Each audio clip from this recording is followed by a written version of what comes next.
আজ বিশ্বকর্মা পূজার দিনে জমে উঠল হলদিবাড়ি বাজার। আপনারা দেখছেন নর্থ বেঙ্গল সমাচার, উত্তরের বার্তা, সত্যের পথে। প্রত্যেক গৃহস্থের বাড়িতে বাড়িতে আরাধিত হচ্ছে পরম সত্যের প্রতিরূপ এবং সৃষ্টিশক্তির দেবতা বিশ্বকর্মার আরাধনা। এই আরাধনার প্রয়োজনীয় নিত্য সামগ্রী কেনাকাটার জন্য আজ পুজোর দিনে সকালবেলা হলদিবাড়ি বাজারে দেখা গেল গৃহস্থদের পুজোর সামগ্রী কেনার চূড়ান্ত ব্যস্ততা।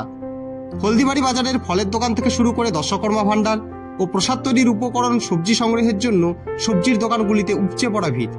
তবে অন্যান্য বছরের তুলনায় এবারে সবজির দাম ধরাছোঁয়ার মধ্যেই রয়েছে বলে জানিয়েছেন দোকানদার থেকে ক্রেতারা। অন্যান্য থেকে বাজার বেশি না কম? এইবার সবজির দাম কম আছে, অন্যান্য বৃষ্টি নাই না, সবজির দাম কম আছে। সবজি এইবার নষ্ট হয়নি, সবজির দাম খুবই কম, বেচা বিক্রি ভালো হচ্ছে। ঠিক আছে। তবে ক্রেতাদের মতে অন্যান্য বছরের তুলনায় পূজার্চনার অন্যান্য সামগ্রীর দাম একটু বেড়েছে বলে জানা গিয়েছে। আপনারা দেখছেন নর্থ বেঙ্গল সমাচার, উত্তরের বার্তা, সত্যের পথে।